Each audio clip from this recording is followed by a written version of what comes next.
Morning और ET now स्वदेश पे आप सभी का स्वागत है। आपके साथ मैं हूं वरुण दुबे और आप देख रहे हैं मनी मॉर्निंग। और काफ़ी इंपॉर्टेंट ट्रेडिंग सेशन आज होने वाला है क्योंकि हफ्ते का है आखिरी ट्रेडिंग सेशन, लेकिन नई सीरीज यानी कि अप्रैल सीरीज का है पहला ट्रेडिंग सेशन। 5 लगातार सीरीज में बिकवाली के बाद फाइनली एफआईएस इनफैक्ट जो एक्सपायरी है इस बार की वो रही है पॉजिटिव और एफआईएस की तरफ से आया है बड़ा ही धमाकेदार आंकड़ा। तो सबसे पहले देख लेते हैं कि शो में आपको क्या क्या बताया जाएगा। बाजार में कमाई की पहली स्ट्रैटेजी आपको बताएंगे। ग्लोबल बाजारों से आज क्या है इंपॉर्टेंट ट्रिगर, इस पे करेंगे फोकस। बाजार पे डिम्पी कालरा की रणनीति भी आपके सामने लेके आएंगे। इसके अलावा अगर आप देखेंगे तो ब्रोकरेज हाउसेस के पसंदीदा शेयर कौन से हैं ये आपको बताए जाएंगे। खबरों वाले शेयर कहां पे एक्शन देखने मिल रहे हैं ये भी आपको बताएंगे। और सोना को देखिए, लगातार गोल्ड जो है नए हाइस बताने जा रहा है। तो कमोडिटी मार्केट में किस तरह का एक्शन है इस पे भी हम करेंगे फोकस। लेकिन शो की शुरुआत सबसे पहले कर लेते हैं ग्लोबल मार्केट से कि ग्लोबल मार्केट में किस तरह का आज एक्शन देखने मिल रहा है, क्या है वहां से संकेत। और ये सब बताने के लिए हमारे साथ हमारे सहयोगी अभिषेक सत्यवर्तन जुड़ चुके हैं। अभिषेक, लगातार दूसरे दिन यूएस के मार्केट्स में कमजोरी देखने मिली, क्या वजह है, कैसे रीड करें इसको, बताइए। Varun good morning. देखिए, टैरिफ को लेकर अनिश्चितताएं कायम है अमेरिका में और ट्रंप कब क्या करेंगे इसको लेकर कोई जानता नहीं है। अब 2 अप्रैल को लेकर नजरें हैं सभी की टिकी हुई और उसके पहले आप देखेंगे थोड़ा वोलेटाइल सेशन अमेरिकी बाजारों में होता हुआ और दुनिया भर के बाजारों पर भी उसका हैंगओवर रह सकता है।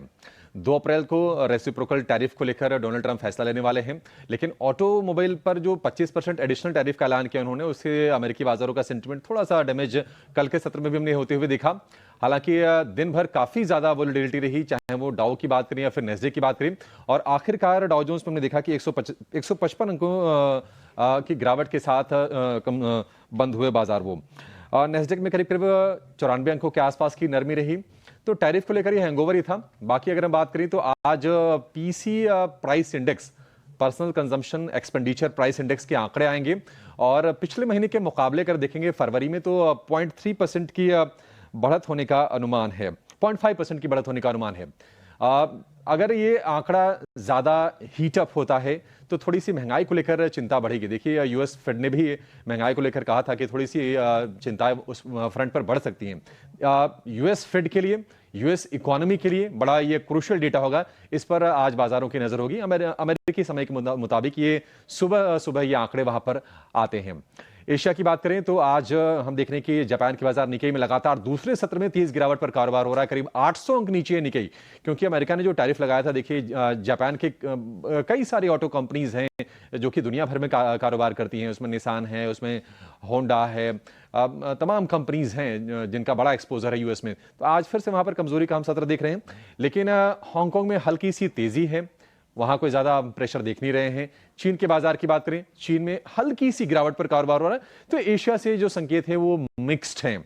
लेकिन गिफ्ट निफ्टी आपको 25 अंक ही नीचे इस वक्त दिख रहा होगा और इस पर नजर रहने वाली। देखिए, ये आंकड़ा एफआईएस का 11,111 करोड़ का तो आया है, लेकिन ध्यान रखिए कि इसमें एक ब्लॉक डील का भी पोर्शन हो सकता है, क्योंकि जेबी केमिकल में जो केकेआर ने जो अपनी होल्डिंग कम की है उसका असर जरूर इसमें आया होगा। लेकिन वैसे भी एफआईएस की बाइंग हो रही है, लगातार 6 सत्र से एफआईएस खरीद चुके हैं।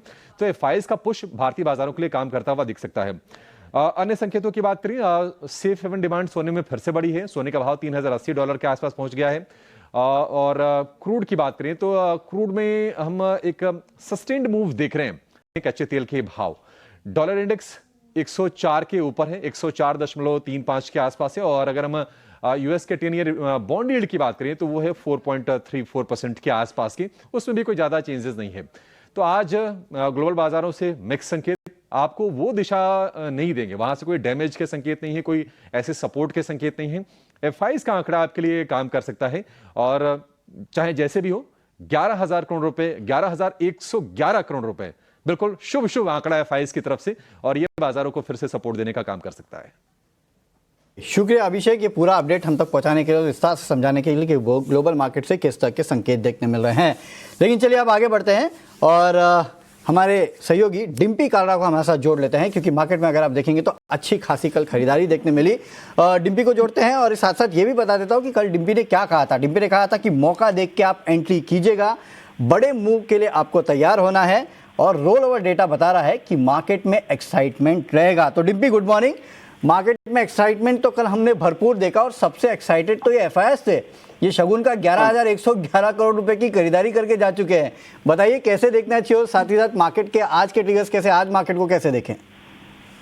Good morning Varun, thank you very much इस सब चीजों को रिकॉल रखने के लिए। और दूसरा एफआईएस के नंबर्स की जहां तक बात है, 40% हमारा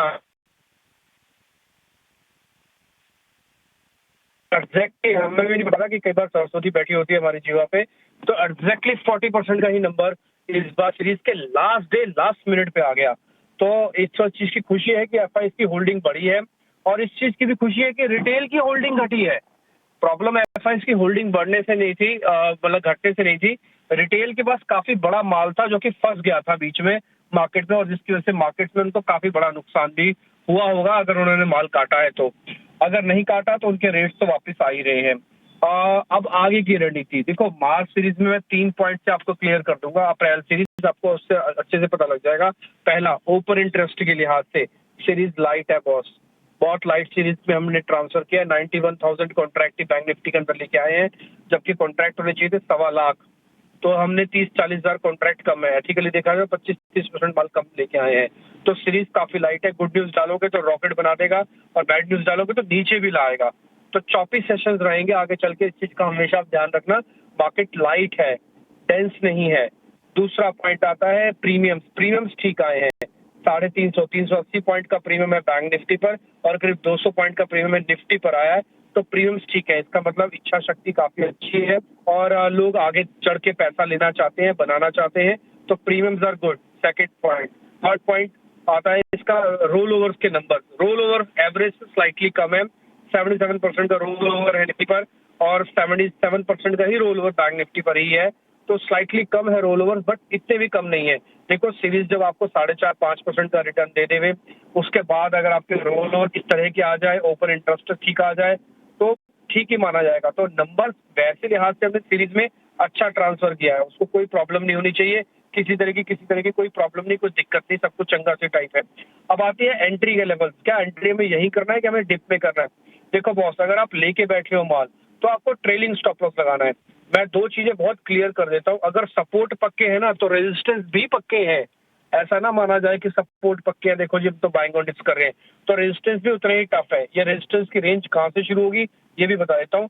22,700, 22,800 और करीब 24,000 तक की, यानी कि 22,900 आप ऐसे समझ लो। तो ये रेजिस्टेंस की रेंज है। यहाँ पर आपको बार बार टकराना होगा और ये सिर्फ डाटा से ब्रेकआउट नहीं होगा, इसमें एक मैक्रो की बड़ी खबर भी चाहिए, वो कहीं से भी आए, चाहे ग्लोबल से आए चाहे कहीं से भी आए।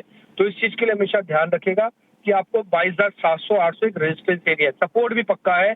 23,500 का सपोर्ट पक्का हो चुका है, 23,300 मेगा सपोर्ट है। इस सीरीज के स्टार्टिंग में अगले 10 दिन तक 23,300 नहीं जाएगा जल्दी। अगर जाएगा तो फिर बड़े डिप की भी तैयारी कर लेना, उसके लिए थोड़ा रुक जाना, जल्दी से एवरेज नहीं करना। बैंक निफ्टी के लेवल्स भी क्लियर कर देता हूँ। 51,500 के ऊपर हम बैंक निफ्टी बंद करके गए हैं। 51,000 और 51,300 2 मेगा सपोर्ट एरिया है। इसको जल्दी अभी ब्रेक नहीं करेगा बैंक निफ्टी भी। रेजिस्टेंस भी पक्के हैं, 51,800 का और 52,000 का रेजिस्टेंस भी काफी पक्का है। इसको भी कोई न्यूज चाहिए, बिना न्यूज के लेवल पार नहीं होंगे। ऑप्शंस वाले जल्दी दिमाग ना लगाना, क्योंकि सीरीज हम ट्रांसफर लेके आए हैं और अभी थोड़े प्रीमियम्स हाई हैं, थोड़े नॉर्मल हो जाने दो प्रीमियम्स को। और अब 22,800 की कॉल हमने चेक की ऑप्शन चेंज के अंदर, उसके अंदर ये साफ पता लग रहा है कि अभी एग्रेशन नहीं है। तो 1 से 2 दिन मार्केट को थोड़ा और पक्का हो जाने देना, फिर ऑप्शंस में आना, फिर आपको ऑप्शंस में भी बढ़िया ट्रेड मिलेगा। एफ&ओ बैन में कोई शेयर नहीं है, पुट कॉल रेशियो मार्केट का नॉर्मल है, उसकी ऐसा कोई प्रॉब्लम नहीं है, वो 1 के आसपास खड़ा हुआ है। तो आपको अभी भी मैं एक लाइन में क्लियर करता हूँ, मार्केट के अंदर अप्रैल में और पैसा बनेगा, बट वो इतना ईजी नहीं बनेगा जितना अभी आप मार्च के 15 दिनों में बना के आए हो। बस पैसा तो बनेगा, बट थोड़ा स्लो बनेगा, थोड़ा चॉपीनेस होगी। और आप करीब 24,000 का टारगेट इस अप्रैल सीरीज के अंदर मान के चलो निफ्टी का, और करीब 52,200 मान के चलो बैंक निफ्टी का। इससे ऊपर शायद आएगा नहीं और ज्यादा नीचे जाएगा नहीं। तो चॉपीनेस के अंदर पॉजिटिव बायसनेस, आराम से ट्रेड करना चाहिए। ओके, शुक्रिया डिम्पी हमारे साथ जुड़ने के लिए और विस्तार से समझाने के लिए कि मार्केट को कैसे देखना चाहिए और इंपॉर्टेंट लेवल्स कैसे है। तो डिम्पी का साफ साफ कहना है कि मार्केट स्लो रहेगा, थोड़ी बहुत चॉपिनर जो है वो आपको देखने मिलेगी। लेवल्स आपको बता दिए गए हैं। मार्केट में पैसा बनेगा, लेकिन पिछले 15 दिनों में जैसा बना है वैसा नहीं, आपको पैसा बनाना पड़ेगा। ईजिली पैसा जो है वो नहीं बनने वाला है और अभी जो है मार्केट में उतना एग्रेशन नहीं देखने मिल रहा है। तो ये थी डिम्पी की पूरी स्ट्रैटेजी। लेकिन हाँ, हमारे मार्केट गेस्ट को भी साथ में जोड़ लेते हैं और जान लेते हैं कि उनकी स्ट्रैटेजी क्या है। 5 पैसा कैपिटल के सचिन गुप्ता हमारे साथ जुड़ रहे हैं। सचिन जी, गुड मॉर्निंग, बहुत बहुत स्वागत है सर आपका 18 आवर्स स्वदेश पे। सर बताइए, मार्केट को लेकर आपकी रणनीति क्या है, गिवन द फैक्ट कि 3 दिनों की छुट्टी में भी हम जा रहे हैं और नई एक्सपायरी का पहला दिन है। Very good morning Varun ji. Well, market मुझे लगता है कि थोड़ा सा एक रेंज में ट्रेड कर सकता है। लोअर साइड में सपोर्ट्स जरूर इंटैक्ट है। निफ्टी पे अगर हम देखें तो करीब लोअर साइड में एक बार के लिए जो सपोर्ट्स लेवल्स नजर आ रहे हैं वो करीब 23,300 के आसपास में है। वहीं बैंक निफ्टी में भी 51,000 एक अच्छे सपोर्ट्स लेवल्स बने हुए हैं। वेल, ये 3 दिन का लाइक थोड़ा सा एक एक्सटेंडेड वीकेंड है, साथ ही साथ में टैरिफ पर भी नजर है। मुझे लगता है पोजीशंस थोड़ी सी हल्की करके ही काम करना चाहिए और बहुत ज्यादा पोजीशंस जो है इस लॉन्ग वीकेंड के चलते कैरी नहीं करनी चाहिए। बट ये लोअर साइड में जिस तरीके से सपोर्ट्स इंटैक्ट है, ऑन दी हायर साइड में रेजिस्टेंस भी फेस करता हुआ जो है वो मार्केट नजर आ रहा है। ऑन दी हायर साइड में अभी भी 23,800 एक इंपॉर्टेंट लेवल बना हुआ है फॉर द निफ्टी के लिए। वहीं बैंक निफ्टी में भी 52,000 एक इंपॉर्टेंट हर्डल, एक रेजिस्टेंस जोन जो है वो बैंक निफ्टी में भी बना हुआ है। वेल, इस मोमेंटम को प्ले करने के लिए मुझे लगता है कि स्टॉक वाइज कुछ पोजीशंस जो है वो कंटिन्यू की जा सकती है। तो यहाँ पर 2 स्टॉक्स मेरे रडार पर हैं जिस पर फोकस रखा जा सकता है। पहला स्टॉक एफएमसीजी सेक्टर से ही वीबीएल है, वरुण बेवरेजेस। इसमें एक बाइंग रणनीति अपना सकते हैं करीब 536 के लेवल्स के आसपास से, बिकॉज डेली चार्ट्स पर अगर देखें तो एक अच्छे मोमेंटम्स इंटैक्ट है। रिसेंटली जरूर टॉप से कुछ 560 के आसपास से स्लाइड रिट्रेसमेंट्स देखे थे, बट वापस स्टॉक अपने एक अपवर्ड मोमेंटम को जो है वो रिज्यूम करता हुआ नजर आ रहा है। सो 536 537 के आसपास से बाइंग की सलाह दूंगा। लोअर साइड में एक स्टॉप लॉस रहेगा 525 का। अपसाइड टारगेट्स 553 555 तक के देखने को मिल सकते हैं। मेरा दूसरा स्टॉक यहाँ पर बाइंग के लिए रहेगा वो है जेएसडब्ल्यू इंफ्रा। यहाँ पर भी एक अच्छी मोमेंटम्स बने हुए हैं, वॉल्यूम बाइंग नजर आ रही है। राइजिंग वॉल्यूम्स पिछले 3 से 4 ट्रेडिंग सेशन से पर्टिकुलर स्टॉक के अंदर आते हुए देख रहे हैं। यहाँ पर भी बाइंग की सलाह रहेगी अराउंड द लेवल ऑफ 322 323 के आसपास से। एक स्टॉप लॉस रहेगा 315 का और अपसाइड टारगेट 335 तक के लिए देख सकते हैं।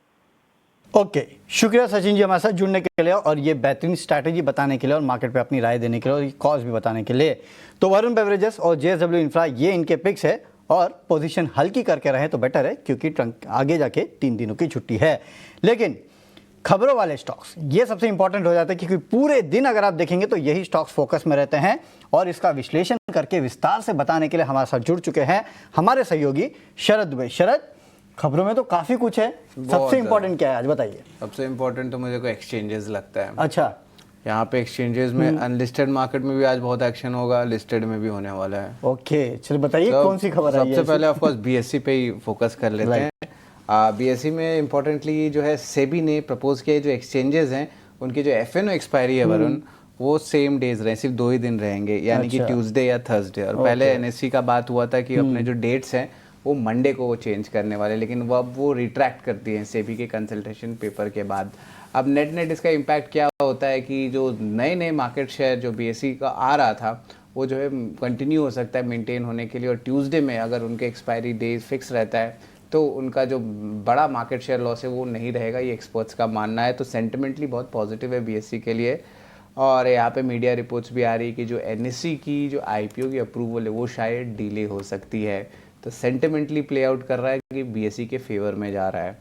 अब ऑफकोर्स एशियन पेंट्स पे भी बात कर लेते हैं। यहाँ पे इनके लिए एक नेगेटिव न्यूज़ फ्लो है। इनकी जो एक्सपेंशन चल रही थी विनाइल एसेटेट इथिलीन इमल्शन और विनाइल एसेटेट मोनोम, वैम या वीएई कहते हैं जब पेंट इंडस्ट्री में, इनका जो प्रोजेक्ट था लगभग आप कह सकते हैं 2500 करोड़ का था, लेकिन अब एस्केलेशन हो गई है, दाम बढ़ गया है उनका पूरे प्रोजेक्ट कॉस्ट का, और अब ये आंकड़ा 3250 करोड़ का आ गया है। तो ये कंपनी ने अनाउंस किया है कि इनके प्रोजेक्ट एस्केलेशन कॉस्ट हुए हैं लगभग आप कह सकते हैं 10-15% के ऊपर आया है। तो ये नेगेटिव रहेगा एशियन पेंट्स के लिए। Hindustan zinc, PNB housing finance और आइनॉक्स इंडिया, 3 स्टॉक्स जो है एफएनओ में आज से शामिल होने वाले हैं। और ऑफकोर्स डेयरी स्टॉक्स पे भी नज़र रखिएगा। जो मिल्क प्राइसेस है कर्नाटक में वो 1 अप्रैल से बढ़ने वाले 4 रुपये प्रति लीटर, ये आंकड़ा थोड़ा बड़ा है और बाकी सारे स्टेट्स भी जो है बढ़ा सकते हैं जिस तरह मिल्क प्राइसिंग जो देखने मिल रही है। और ये पिछले 1.5 से 2 साल में ज़्यादा चेंज नहीं आया था, और बहुत सारे स्टेट्स तो सब्सिडी भी करते हैं, लेकिन डेयरी स्टॉक्स पे नज़र रखिएगा। JSPL की बात करें तो सक्सेसफुल बिडर आया है ईस्ट कोल ब्लॉक पे सारादापुर जलाताप में। BEL को ऑर्डर मिली है लगभग 1400 करोड़ रुपए के। वही BML की बात करें तो इनको भी बेंगलुरु मेट्रो से भी लगभग 405 करोड़ का ऑर्डर आया है। तो BEL और BML ऑर्डर स्पेसिफिक पे नज़र रखिएगा। JB केमिकल फार्मा कल जो थी बहुत इंपॉर्टेंट मूव आई थी। KKR जो उनके प्रमोटर भी हैं उन्होंने लगभग 6 से 7% स्टेक की बिकवाली की, और जो अब्जॉर्प्शन आया है सबसे ज़्यादा वो आया है कोटक महिंद्रा म्यूचुअल फंड से, लगभग 12 लाख शेयर्स की एक्विजिशन हुई है। और ऑफ कोर्स ट्रंप की जो अनाउंसमेंट्स आ रही है ऑटो टैरिफ को लेके, तो उसमें संवर्धा मदरसन ने जो है क्लैरिफिकेशन दिया है कि US गवर्नमेंट के जो एग्जीक्यूटिव ऑर्डर्स हैं उसमें कंपनी को मटेरियल इम्पैक्ट उनके फाइनेंशियल्स या ऑपरेशंस में नहीं देखने मिलेगा। तो ये अहम बात आ रही है। और याद रखिए अप्रैल 2 को जो है ये अनाउंसमेंट आई है कि जो US टैरिफ से ऑटो में वो एप्लीकेबल होंगे, यानी कि अगले हफ्ते। आखिर में जियो फाइनेंशियल सर्विसेज पे भी हम बात कर लेते हैं। और अब ये कंपनी निफ्टी की कंपनी है। कल ऑफकोर्स आखिरी आवर ऑफ ट्रेड में हमने देखा कि जोमेटो और जियो फाइनेंशियल सर्विसेज दोनों ही इंक्लूड हुए निफ्टी इंडेक्स में। और अब ये निफ्टी कंपनी में जियो फाइनेंशियल सर्विस की सबसे पहली खबर आ रही है कि कंपनी ने सब्सक्राइब किया है और लगभग 1000 करोड़ रुपए निवेश किया अपने ही होली ओन्ड सब्सिडरी जियो फाइनेंस में। और इसके अलावा 85 करोड़ रुपीस और जो है भरा है अपने एक और होली ओन्ड सब्सिडरी जिसका नाम है जियो पेमेंट्स बैंक। यानी कि पेरेंट कंपनी जो जियो फाइनेंशियल सर्विस है वो अपने धीरे धीरे करके अपनी सब्सिडरीज में फंड इन्फ्यूजन कर रहे हैं, यानी कि उनके बिजनेस जो है वो जल्द ही स्टार्ट हो सकते हैं। तो ये अहम स्टॉक्स है जिस पे आपकी नज़र होनी चाहिए। यहाँ पे आज एक्शन देखने मिलेगा। चलिए शुक्रिया शरद, बहुत बहुत शुक्रिया हमारे साथ जुड़ने के लिए और ये विस्तार से समझाने के लिए कि कौन से स्टॉक्स आज फोकस में रहेंगे। लेकिन एक और इम्पॉर्टेंट खबर है, जैसे कि शरद ने भी मेंशन किया, उसी पे फोकस कर लेते हैं। और वो ये है कि सेबी के FNO एक्सपायरी को लेके कंसल्टेशन पेपर जो है वो जारी हो चुका है। NSE को सोमवार को जो एक्सपायरी है उसका फैसला जो है वो टाल दिया है NSE ने बेसिकली, अगर आप देखेंगे तो ये पूरी खबर क्या है, इसके क्या मायने हैं, ये जानने के लिए सीधे चलते हैं हमारे सहयोगी अंकुर मिश्रा के पास। अंकुर बताइए क्या है पूरी खबर। जी हाँ, नेशनल स्टॉक एक्सचेंज ने जो अपना इरादा था दिन को चेंज करने का एक्सपायरी का, उसको फिलहाल डिफर कर दिया है। और ये हुआ क्यों है? सेबी ने एक कंसल्टेशन पेपर निकाला है जिसमें आपको यूनिफॉर्म डे ऑफ एक्सपायरी रखना होगा, यानी कि 2 दिन दे दिए गए हैं, एक मंगलवार ले लीजिए और आप गुरुवार ले लीजिए, और इन दोनों में चूज कर लीजिए कि आपको एक्सपायरी डे किस दिन रखना है। लेकिन आपको याद होगा कि 4 मार्च को पहले NSE ने घोषणा कर दी थी कि वो अपना जो एक्सपायरी है जो अभी तक गुरुवार को होता है उसको बदलकर मंडे करने वाला था। अब सवाल खड़े हो गए थे BSE के लिए कि क्या उसका जो एक्सपायरी डे है BSE के कॉन्ट्रैक्ट्स का, वो जो मंगलवार को होना है वो मंगलवार होगा या वो भी चेंज होगा। तो इन सब सवालों के बीच में यहाँ पर रेगुलेटर ने बीच में बोला है, अब कंसल्टेशन पेपर लेके आ गए हैं और साफ कर दिया है कि उनका इंटरवेंशन होगा। ऐसा नहीं है कि वो अननोटिस्ड गया है। और रेगुलेटर ने बोला है कि आप यूनिफॉर्म एक्सपायरी डे करिए। साथ ही साथ रेगुलेटर से पूछना जरूरी है आपको जब भी किसी भी तरीके के एक्सपायरी डे में बदलाव करना है। तो ये जो टिप्पणी है वो कंसल्टेशन पेपर में की गई है, अभी कोई ये फाइनल नॉर्म नहीं है। लेकिन चूंकि रेगुलेटर की तरफ से ये इस तरीके का निर्देश, इस तरीके की मंशा आई है, NSE ने डिसाइड किया कि उसने जो डिसाइड किया था कि आप जो एक्सपायरी डे है वो थर्सडे से बदल के मंडे कर देंगे, फिलहाल के लिए वो रुक गया और 4 अप्रैल से वो नहीं होने वाला है।